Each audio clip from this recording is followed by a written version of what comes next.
سلام.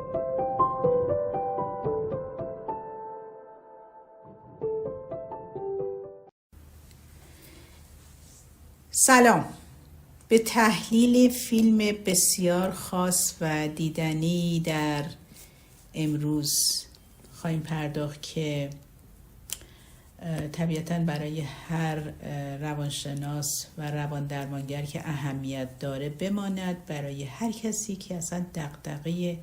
شناخت بر ابعاد پیچیده انسان رو داره و اساساً مسئله انسان برش مهمه، این فیلم دیدنی است. فیلم یک روش خطرناک ساخته دیوید کراننبرگ که نمایشنامه رو خب کریستوفر همپتون آماده کرد، اما از کتاب یک روش خطرناک جان کرانم بهره برد. داستان به زمان در واقع شکلگیری روانکاوی و چگونگی ارتباط فروید و یونگ برمیگرده، کسانی که به شدت در مسیر روانشناسی و رواندرمانی و روانکاوی قطعاً تاثیرگذار بودن و هستند. و البته ما هم از نگاه تحلیلی یونگ خیلی بهره میبریم به خاطر دیدگاه خاصی که اون به مفهوم ناخودآگاه جمعی داره. اما قبل از اینکه به این تحلیل فیلم بپردازم، میخوام این تحلیل فیلم رو در چند بخش مطرح کنم. اول میخوام یک سیر تاریخی از آنچه که در اینجا اتفاق میفته داشته باشیم. اینکه یونگ مشغول مسیر درمان خودش هست به عنوان یک روانپزشک، تا اینکه کیسی خاصی رو، بیمار خاصی رو به اسم سابینا اشپیلراین از روسیه به اون ارجاع میدن. فردی که با مشکلات خیلی جدی، حملات هیجانی شدید، تیک‌ها، تخیلات جنسی و سادیسمی روبرو هست و حالا بیمار یونگ. خب این در تاریخ زمانی 1885. این درمان از طریق یونگ شروع میشه تا طول دوره درمان و روش درمانی که یونگ داره میرسه به سال 1956 که رابطه در واقع یونگ و سابینا، یک رابطه عاطفی بینشون شکل میگیره و در واقع اون فرایند در واقع ما میگیم انتقال و انتقال متقابل اتفاق میفته توی این فرایند درمان. خب سال 1906 یونگ با فروید آشنا میشه و تعاملاتشون شکل میگیره. سابینا علاقمند به روانپزشکی و روانکاوی میشه و این مسیر رو دنبال میکنه. شخص تاثیرگذاری میشه که نگاهش به خصوص به اهمیت ایده غریزه مرگ و روانکاوی رو اون حتی پیش از فروید مطرح میکنه. بعد از این دوره یونگ با بیمار دیگری آشنا میشه به اسم اوتو گروس که اون هم یک روانکاو و روانپزشکه، اما با یک روحیه بسیار خاص و حتی میتونیم بگیم شورشی نسبت به شرایط اجتماعی و مسائل اجتماعی روز. و البته شخص بسیار تاثیرگذاری که سال 1908 اون فضای نگاه ارزش‌های اون با همه مشکلات اعتیادش، مشکلات حتی برخوردهای همچین ضد اجتماعیش علی ظاهر پیام‌های مهمی به یونگ میده و نهایتاً اثرگذار هست آنچه که او به یونگ منتقل میکنه در نقد بر اخلاق سنتی و رهایی میل جنسی که او رو، یعنی در واقع اوتو یونگ رو به خودش انگار گوشزد میکنه. و ما در این مسیر در واقع فیلم شاهد چنین تغییر و تحولاتی برای در واقع یونگ و آنچه که بین یونگ و فروید میگذره و در واقع مسیر روانکاوی تا روانکاو شدن خود اشپیلراین سابینا هم هستیم که حالا سلامتیش رو به دست میاره ولی در شرایط به هر حال برخوردی که با قوم یهود میشه اونها از بین میرن به خانواده‌اش. خب برگردیم به این که ببینیم این مسیر در واقع تاثیرگذاری سابینا روی یونگ چگونه بوده و چه پیامی میده با توجه به شرایطی که خود یونگ هم داره و این موضوع برای ما از نگاه دانش تیپ های انگرام و اهمیت درک مسیر تغییر و تحولات تیپ های انگرام هم برای ما مهمه. خب گفتیم سابینا بیمار مراجعه میکنه و حالتهای در واقع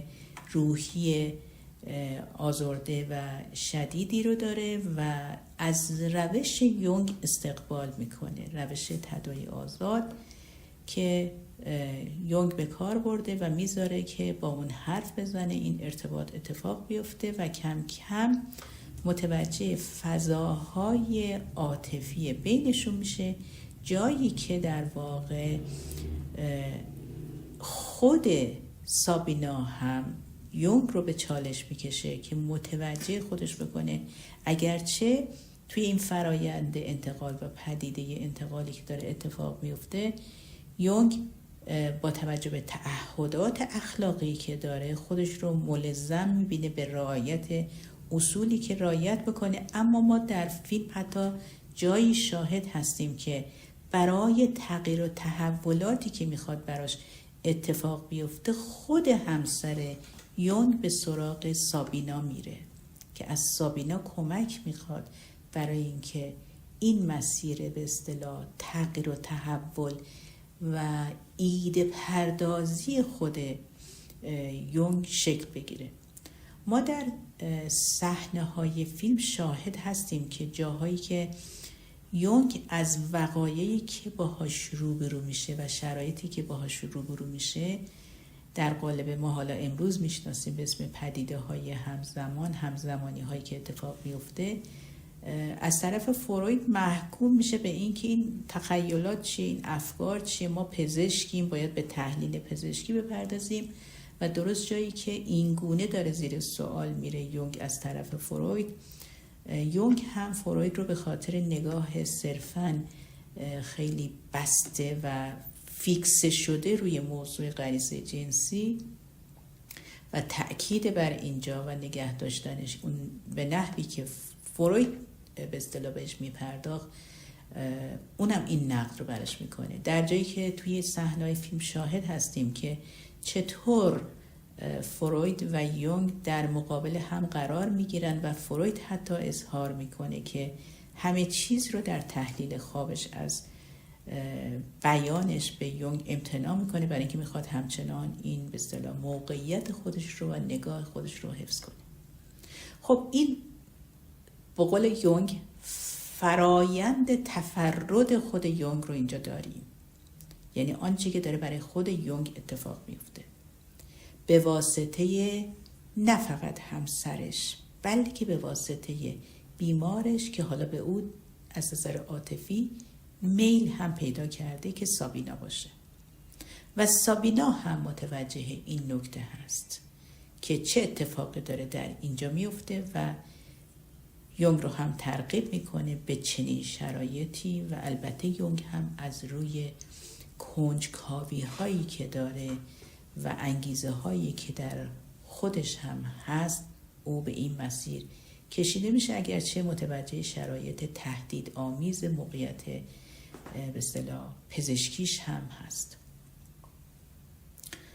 توی این مسیر تغییر تحولات فرد دیگه یعنی بیمار دیگه که خودش روانکاو روان پزشک اوتوگروس هم اینجا تاثیرگذار هست در مسیر تغییر و تحولات خود یونگ. میبینیم که خب فردیه که به معتاد به چیز هست، کوکائین و مورفینه و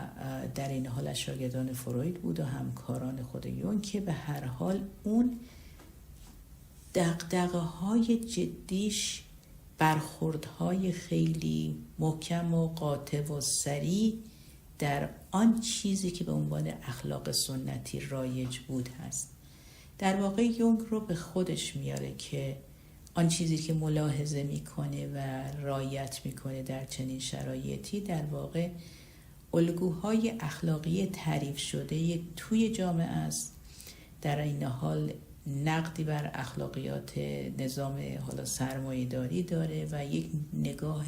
شورشی رو با خودش اینجا داره و یونگ رو زیر سوال میبره که چطور یونگ خودش رو داره نسبت به کشش‌ها و امیال و میلش سرکوب میکنه. در واقع هم سابینا هم اوتو فراز و نشیب هایی است که یونگ رو در واقع با خودش درگیر میکنه تا از این مسیر حالا مواجهه با سابینا، اوتو و این طرف با فروید به درک و فهم نگاه عمیق تری از شناخت آن چیزی که مطالعه می کرد بپردازه. توی این مسیر طبیعتا نقش سابینا خیلی مؤثر بود و خود یونگ توی فیلم هم اشاره میکنه و حتی رنجی که داره در این شرایط میبره رو روش سهه میذاره و میگه باید رنج ببرم، تا رنج نبرم نمیتونم درمان کنم. خب ما دیدیم که یونگ در ابتدا حالا میگن شاگرد بود، همکاری میکرد، حالا هرچی، ولی بعد مسیرش رو کاملا به خاطر این نگاهش جدا میکنه، به خاطر اینکه متوجه میشه که همه چیز به شکل کلیشه‌ای و بسته و محدودی که در واقع فروید اون رو استارت زده نیست و موضوع ناخودآگاه فردی یه چیز خالی صرف فقط بسته به یک شرایطی به اسم غریزه جنسی نیست. اگرچه ما روانشناسا هم متوجه هستیم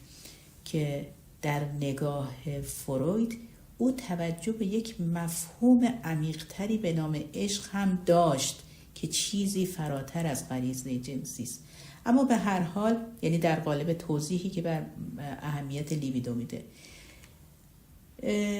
ولی همینجا فروید متوقف میشه، اما این یونگ که توی مسیر تغییر و تحولاتی که خودش داره، توی این مسیری که داره در واقع ایده و نگاه خودش رو نوروانکاوی و نگاه تحلیلی خودش رو شکل میده، مفهوم در واقع ناخودآگاه جمعی، مفهوم در واقع آرکیتایپ ها، کهن الگوها و اهمیت اسطوره ها رو و آنچه که در ناخودآگاه جمعی ما از دیرباز بوده در هر جامعه‌ای که مهمه، بلکه در همه جوامع مشترک گوشزد میکنه و این چیزی است که به واسطه در واقع فراز و نشیبیه که توی رابطه عاطفی خودش با سابینا براش روشن میشه و توجه بهش میکنه اینها. ضمن اینکه خب اوتو هم قطعا در واقع تو اینجا تاثیرگذار بود. خب آنچه را که تا اینجا ما گفتیم خیلی خیلی نگاه کلی و اجمالی بر فضای تغییر و تحولاتی است که بر خود یونگ به طور مشخص هست و اینجا اتفاقا ما به تیپ شخصیتی حالا تک تک افراد هم خواهیم پرداخت، اما این روند تغییر و تحولات خود یونگ رو به عنوان تیپ شخصیتی اون خیلی برامون قابل توجهه و داریم تاثیراتش هم همین امروز میبینیم در حوزه رواندرمانی، نه فقط بحث رواندرمانی بلکه در ماهیت اتفاقا فضای بر درک انسان و پیچیدگی هایی که بر انسان هست. خب و این در واقع فرایند اون تفردی است که خود یونگ طی کرده و به ما هم در زندگیش و در اینجا هم گوشزد میکنه و ما رو متوجه نگاه عمیق یونگ به مفاهیم مهمی مثل اسطوره ها، فرهنگ، دین، ناخودآگاه جمعی، آرکیتایپ هایی که باید در خودمون بفهمیم و بشناسیم هم میکنه و خب با این نگاه روی کرده روان درمانی تحلیلی هم شکل میگیره که ما هم از اون برخورداریم. خب حالا بریم در قسمت سوم، در واقع تحلیل فیلم روش خطرناک با روی کرده انگرام و این فرایندی که برای ما اینجا مهمه. من اول با شخصیت خود فروید و یونگ شروع میکنم. تقریبا کسانی که تو حوزه انگرام کار میکنن دیگه الان براشون روشنه که تحلیل شخصیت در واقع کسی مثل زیگموند فروید یک تیپ شیشی هست و یک تیپ شیشی که بسیار بدگمان، نگران و در این حال تیپ شیشی با بال 5 که نگاه حالا تحلیلگر خودشو داره، اندیشمندان خودشو داره، موضوعات دغدغه‌های فلسفی خودشو داره که اصلا مفهوم ناخودآگاه رو از نگاه فیلسوفان پیش از خودش گرفته و استفاده کرده. اما او وقتی مفهوم ناخودآگاه رو مطرح میکنه با نگاه زیست شناختی مطرح میکنه و تو همون حوزه میبنده و ما میگیم که حالا خیلی تیپ شیشی راحت عبور نمیکنه و همینجا میبونه. در این حال میدونیم که چه مشکلاتی هم داشت، چه تعارضاتی هم داشت و چه بسا اگر یک کمی اینجا نرمش به خرج میداد به پاسخهای بهتری به خودش دست پیدا میکرد اینها. خب این از فروید و نوع مواجهش هم میبینیم با یونگ. اما یونگ ما میگیم توی تیپ های انگرام این یونگ هم هست که باز اون نگاه فلسفی رو داره، اما نگاه فلسفی یونگ نگاه تیپ 5. تیپ 5 با بال 4 که پررنگ تره و دغدغه های شناخت عمیق تری رو بر فهم انسان، رنج‌ها، دردها، مسائل انسان، مسائل اجتماعی انسان، مذهب انسان، دینها، ادیان داره و میخواد عمیقاً بفهمه و عمیقاً تحلیل کنه، فارغ از این که چه میشود و چه خواهد شد و اگر جایگاهی که باید به دست بیاره نیاره. و ما میدونیم که وقتی از او پرسیدن که چطور به چنین شناختی رسیدی، میگه هیچی، دنبال خودم بودم یا حالا در جستجوی اون چیزی که میخواستم بودم. و ما میبینیم که چقدر توی این مسیر زنش با اون همراه بود. من این موضوع رو شاید یه وقتی برای یک لایوی تعریف بکنم به اتفاق شما دوستان که چقدر روان در واقع زنانه و آنیمای یونگ مهم بوده اینجا که ما در نقش زنش و در نهایت مواجهه او با سابینا اشپیلراین میبینیم. و نهایتاً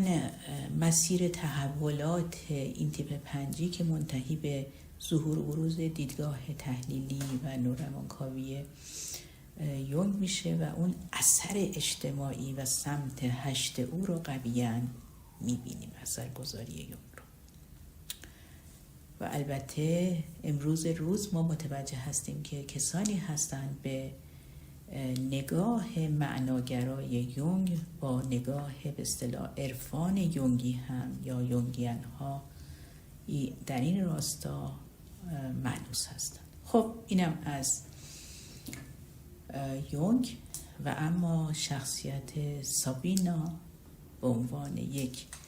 بیمار میاد و بعد خودش روانپزشک و روان درمانگری میشه که در روسیه هست و اون شرایط حاکم بر کشتار یهودیان باعث از بین بردنش میشه. چه جور تیپ شخصیتی اینجا سابینا داره؟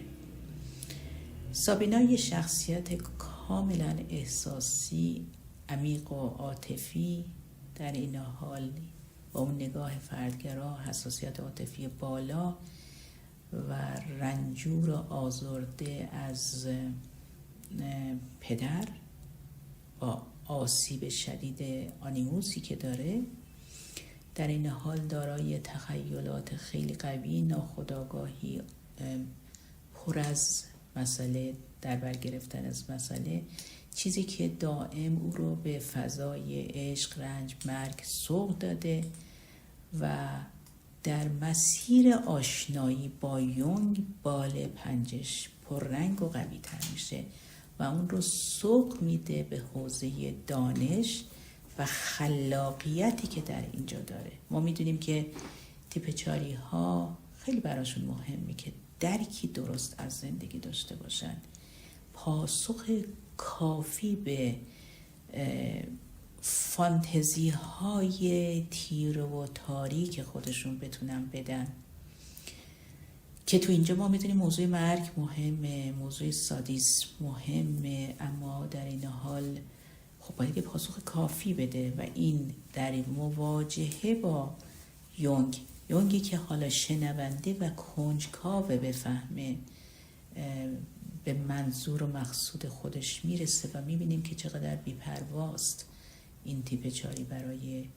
طی کردن مسیر خودش. اگرچه بیاد یک حمله به صورت روانپزشکی بکنه که بهش حالی کنه که حواستو جمع کن که چیکار داری میکنی و چطور باید عمل بکنی و من میرم این کارو میکنم و اینجوری میکنم. این دقیقاً حالتهای شورشیه که میتونیم از یه تیپ 4 انتظار داشته باشیم که در وقت خودش این چنین رفتاری ازش سر بزنه. و خب در نهایت سابینا بعد از فهم و درک درستی که توی این مسیر با ارتباط با یونگ از فضای عاطفیش پیدا میکنه که برای ما تیپ 4 خیلی مهمه که این تحوله رو ببینیم براشون، درکی که پیدا میکنه به قنایی که در شناخت و دانش خودش میرسه، نهایتاً مسیر تغییر و تحولش رو کامل میکنه و به عمل کردن و عمل درست به عنوان یک روان درمانگر هم میرسه و سلامتیش رو پیدا میکنه تا اینکه حالا اون شرایط اجتماعی متاسفانه براش تو روسیه پیش میاد. خب شخصیت دیگه اوتو گروس هست. ما تیپ شخصیتی اوتوگراس رو ممکنه فکر کنیم از اون جایی که خیلی حالت شورشی داره، ماجراجویی داره، فکر کنیم مثلا یه تیپ شخصیتی شاید مثلا 7 تا 8 باشه، 8 تا 7 باشه یا 7 تا 8 باشه، ولی واقعیتش اینه که خوب که عمیق بشیم میبینیم که اون مفاهیمی رو که مطرح میکنه در بحث از اخلاق سنتی، در بحث از رنج و درد و میل به شکوندن ساختارها و تابوهای اجتماعی و عمیقاً دغدغه‌های خیلی فلسفی هم داره، در این حال مواجه میشه و بی‌پروا هم مواجه میشه و برخورد میکنه با سایه اجتماعی آنچه که در زمان یونگ هست و یونگ رو با خودش درگیر میکنه. این در واقع فضایی که اون از نظر روحی، احساسی و دانشی ترکیبی از یه تیپ 4 با بال 5 خودش هست، چون ما تیپ 4 ها رو این گونه هم میبینیم. اگرچه مثلا خب سابینا هم یه تیپ 4 هست، ولی سابینا یه تیپ 4 با لطافت بیشتر، با ظرافت بیشتر، تیپ 4 که خب اینجا ما میبینیم اون یه زنه و اینجا ما یه تیپ 4 که مرده و خب طبیعتا اون جنسیت هم تاثیرگذار هست و متوجه میشیم که گویا شرایط تاریخی و زمانی که از نظر سالها من اینجا مطرح کردم، همه اینها دست به دست هم میده تا مسیر شکل‌گیری در واقع خود در واقع یونگ کامل بشه. یعنی جدای از این که اوتو مسیر خودش رو طی میکنه کم و بیش، ولی ما میبینیم سابینا موفق از این مسیر بیرون میاد، اگرچه حالا زندگیش اونطوری تمام میشه. یونگ اینجا موفقیت آمیز بیرون میاد، اگرچه خب متحمل به هر حال برچسب‌هایی در کارش و موقعیتش و تهدید مسائل شغلیش رو داره، اما امروز ما متوجه هستیم که دیدگاه یونگ چقدر حائز اهمیت هست برای همه ما در مسیر رویکردهای تحلیلی که با اون استارت خورده و امروز بر شناخت انسان برای ما حائز اهمیت هست. رویکرد تحلیلی یونگ به خصوص برای جامعه شرقی و جامعه ایرانی بسیار حائز اهمیته و از این حیث ما نگاه یونگ رو با منابع کهن خودمون، حکمت‌های کهن خودمون هم نزدیک می‌بینیم، با امید به اینکه این مسیر کامل رشد رو هر یک از شما هم پیش ببرید.